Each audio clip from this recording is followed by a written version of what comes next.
Ok. Vous avez déjà tous cherché un jeu sur Steam dans l'onglet catégorie, soit pour trouver un FPS, un TPS, un free-to-play, ou même un MOBA. Et si je vous disais que les plus beaux chefs-d'œuvre de ces 10 dernières années, ils sont dans la catégorie simulation de marche? Ça fait pas rêver, mais c'est la vérité. On va faire le test ensemble. On va sur la première page de simulation de marche de Steam. On tombe sur quoi? The Vanishing of Ethan Carter, The Stanley Parable, Firewatch, Inside. Ok. On va aller voir les notes sur Metacritic. Firewatch est à 81, The Stanley Parable est à 88, The Vanishing of Ethan Carter est à 82, Inside 93, Journey 92. À titre de comparaison, j'ai pris deux jeux qui sont intemporels et qui sont joués par tout le monde. League of Legends et Fortnite ont la même note, ils sont à 78. Alors qu'est-ce qui justifie ces notes? Parce que concrètement, si je fais réellement un jeu simulation de marche, qu'est-ce qui va se passer? Même si je le développe sous Unreal Engine 5 et qu'il est magnifique et qu'il te pète les yeux, tu vas jouer 20 minutes, tu vas quitter, tu vas le désinstaller et tu vas dire à tous tes potes de pas y jouer parce que tu t'es fait chier. Pour avoir joué personnellement à tous ces jeux, je pense que 80% de ces jeux, c'est le rythme. Le rythme, c'est beaucoup trop important dans ces jeux.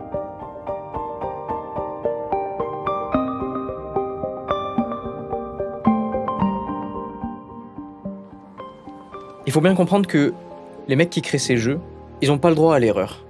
On est sur un style de jeu tellement particulier qui n'a pas d'HUD, qui n'a pas d'affichage, et j'en passe, que les mecs s'ils font une erreur, c'est mort. Le jeu est mort, c'est un fiasco, il ne marchera pas. Alors ce qu'ils ont entre leurs mains, c'est des outils qui maîtrisent à la perfection. Et c'est ça qui fait que ces jeux sont magnifiques. Dans The Vanishing of Ethan Carter par exemple, vous débutez le jeu dans une forêt qui laisse place à un lac magnifique. Ça dure une dizaine de minutes, le temps de prendre en main les contrôles, les touches, etc. Puis là, vous allez arriver dans une maison abandonnée.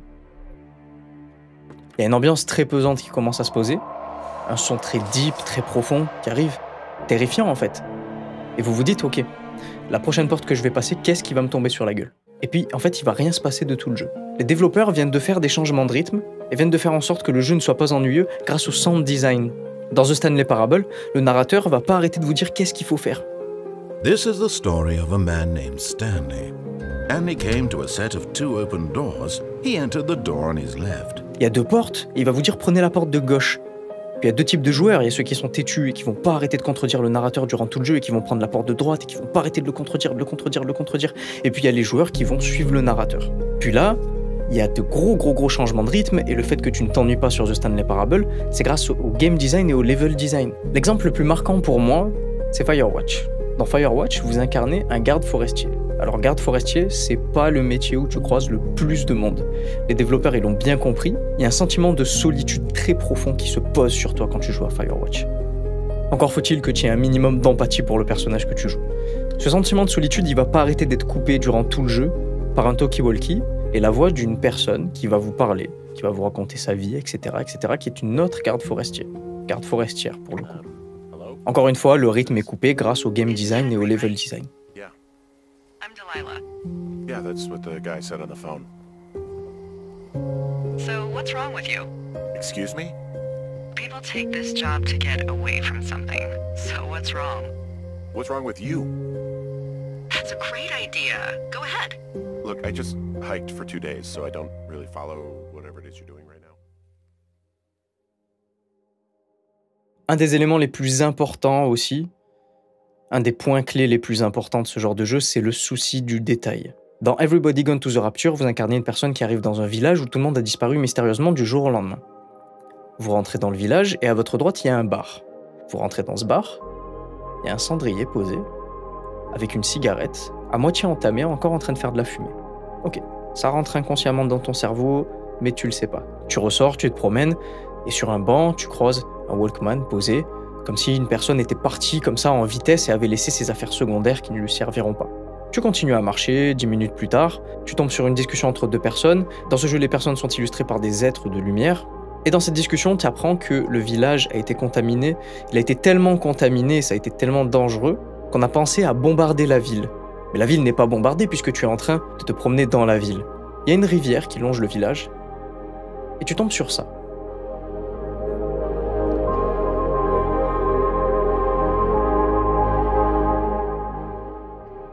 Imaginez ce genre de jeu comme une ligne droite et continue créée par les développeurs. Et le problème avec l'immersion, c'est que si à un moment cette ligne droite devient distordue, eh bien ça va tiquer dans le cerveau du joueur et ça va complètement le déconnecter de toute l'immersion qui a été créée depuis que le joueur a lancé le jeu. Le souci du détail, ça va rester quand même super important parce que s'il n'y a pas de détail, ce n'est pas réaliste. Le joueur va se promener et dans un jeu où il n'y a pas d'HUD, il n'y a pas d'interface, il y a très peu de narration qui va vous dire quoi faire, ce que vous allez faire en premier, votre premier instinct, ça va être de fouiller. Et s'il n'y a pas de détail et que vous fouillez, encore une fois, ça va vous faire tiquer et ça va vous faire complètement casser l'immersion du jeu et ça va foirer le jeu. C'est pour ça qu'il y a des détails, même trop de détails, parce que les développeurs veulent que tu t'arrêtes pour regarder. C'est très important de regarder, c'est des jeux d'observation. Vous avez l'habitude dans les jeux vidéo d'avoir des maps, mais là il n'y en a pas. Donc le joueur, instinctivement, qu'est-ce qu'il va faire? Il va aller regarder la première carte. Mais si la carte, tu l'as juste modélisée pour modéliser une carte, c'est inutile, ça sert à rien. Il va prendre en compte le fait qu'il y a une carte, mais sans plus. Mais si par exemple la carte, tu vas la mettre à plusieurs endroits stratégiques dans le jeu, et que c'est la vraie carte du jeu, un peu comme une carte dans la vraie vie, où il y a le petit point « vous êtes là », et bien là, ça rajoute pas mal d'immersion dans le jeu. Là, ça commence à devenir incroyable. Là, tu commences à maîtriser tes outils vraiment bien. C'est encore un exemple de Everybody Gone to the Rapture. Plusieurs fois dans le jeu, vous allez tomber sur une carte, c'est vraiment la carte du jeu, la vraie carte du jeu sur laquelle tu vas pouvoir te localiser, tu vas pouvoir savoir où il faut aller exactement. Et il y aura vraiment des checkpoints avec marqué « vous êtes là ». Là, à ce moment-là, t'es ici. Et puis dans d'autres jeux, les développeurs font preuve d'imagination pour attirer votre œil à l'endroit où il va falloir continuer. Je voulais vous parler d'une petite particularité par rapport à ça, c'est Inside et Limbo. Alors je sais pas si les mecs sont des purs génies ou s'ils ont pas fait exprès, mais Inside et Limbo c'est des jeux en 2,5D, c'est-à-dire qu'ils ont de la profondeur mais qui n'est pas accessible par le joueur. Qu'est-ce que ça permet de faire ça? T'as commencé le jeu à gauche littéralement, du coup il y aura absolument rien. Ça permet au joueur de le forcer à aller à droite en fait. Ça enlève toute cette difficulté que les autres développeurs sur les autres jeux en 3D ont, d'attirer l'œil du joueur très subtilement, pour lui faire comprendre qu'il faut continuer à aller vers là-bas et pour qu'il évite de se perdre et qu'il se dise « Ah, vas-y, le jeu, frère, il m'a saoulé, je vais quitter. » Donc c'est soit tu vas à gauche, soit tu vas à droite. Mais si tu vas à gauche, tu retournes à l'endroit où tu as commencé et tu vas juste avoir un mur invisible ou alors un décor qui va te bloquer. Donc tu vas à droite et tu continues le jeu. Pour comprendre aussi la différence entre ces jeux-là et les jeux qui sont massivement joués depuis des années et qui sont intemporels, faut savoir qu'est-ce qui se passe dans votre cerveau quand vous jouez un jeu vidéo. Une des choses qui va vous libérer le plus de dopamine et qui va faire que vous voulez continuer à jouer au jeu, ça va être le feedback, le système de récompense. Les études qui ont été faites sur ça, elles sont un tout petit peu timides, je trouve, il n'y en a pas des masses. Il n'y a pas plus satisfaisant quand tu fais une putain de bonne game de League of Legends que les statistiques à la fin. Et qu'est-ce que tu as envie de faire? De relancer une game pour pouvoir faire mieux. Et si tu as perdu et que tu as fait une game de merde, tu vas regarder les statistiques et tu vas recommencer pour faire mieux. C'est pareil pour un jeu où tu vas devoir amasser de l'argent virtuel pour à la fin pouvoir acheter et être le meilleur. Dans The Vanishing of Ethan Carter, après le pont, au tout début du jeu, si tu fouilles vraiment, tu vas tomber sur une sorte de feu rouge un petit peu particulier, et ensuite tu vas tomber sur un astronaute que tu vas devoir poursuivre. Cet astronaute, il va t'emmener sur une sorte de vaisseau spatial qui va t'emmener dans l'espace. Après ça, tu vas redescendre, tu vas pouvoir continuer tranquillement à jouer à ton jeu. Ce qui s'est passé n'a rien à voir avec la trame du jeu. Les développeurs viennent de te feedback, ils viennent de te récompenser, ils viennent de te dire « Ok, merci d'avoir fouillé ». Et oui, puisque tu as dû fouiller, tu as dû partir en dehors des sentiers battus pour découvrir ça. Et du coup, les développeurs, pour que tu puisses continuer à faire ça durant tout le jeu et que tu évites de louper le plus de détails possible, au tout début du jeu, ils ont mis ça pour te récompenser et dire à ton cerveau « Continue à fouiller quand tu vas jouer à notre putain de jeu vidéo ». Qu'est-ce qui aurait pu se passer dans le cas inverse? Quand tu commences le jeu, tu es sur les rails d'un train, logiquement ton cerveau te dit « Les rails d'un train, ça avance tout droit, du coup je vais avancer tout droit. » Ensuite, tu es sur un pont, tu peux pas aller à droite ni à gauche, sinon tu vas littéralement tomber et tu ne peux pas tomber, donc tu continues tout droit. Et ensuite, il y a des sentiers. Tu vas suivre les sentiers. Donc je pense que c'est une bonne chose et c'est une super bonne technique d'avoir fait ça. Et bien là, à partir de ce moment-là, tu vas vraiment fouiller tout le jeu, en espérant trouver un truc encore meilleur. Puisque tous ces jeux que je viens de vous citer, qui sont dans la catégorie simulation de marche, ne peuvent pas faire de feedback explicite, eh bien ils doivent faire une croix sur des millions de joueurs.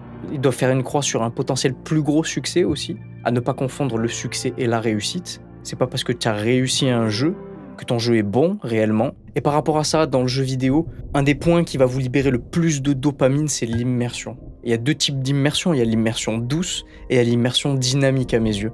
L'immersion dynamique, c'est quand tu arrives dans un jeu où ça va péter dans tous les sens, tu sais plus où donner de la tête, il va te falloir des heures et des heures et des heures et des heures de jeu pour comprendre tout en HUD, pour comprendre les menus, etc., etc. Tu vas avoir une tonne d'informations qui te pètent à la gueule. Et ça, les gens, ça les stimule à mort. Et puis l'immersion douce, c'est celle qui va se passer plus sur le genre de jeu que je vous présente aujourd'hui.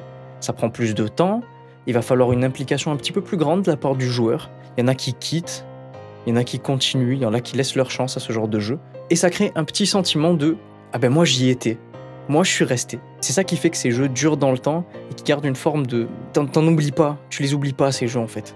Ils peuvent sortir en 2015, en 2014, qu'en 2023 je vous en parle avec des souvenirs encore très frais dans ma tête, alors que j'ai pu oublier 50 milliards de choses à côté.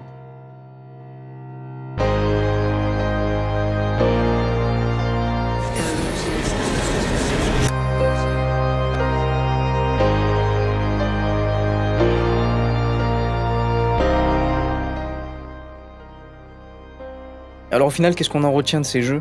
On en retient qu'ils sont tellement forts émotionnellement parlant. Tu es là? Tu m'entends? Est-ce que tu es là, ordure?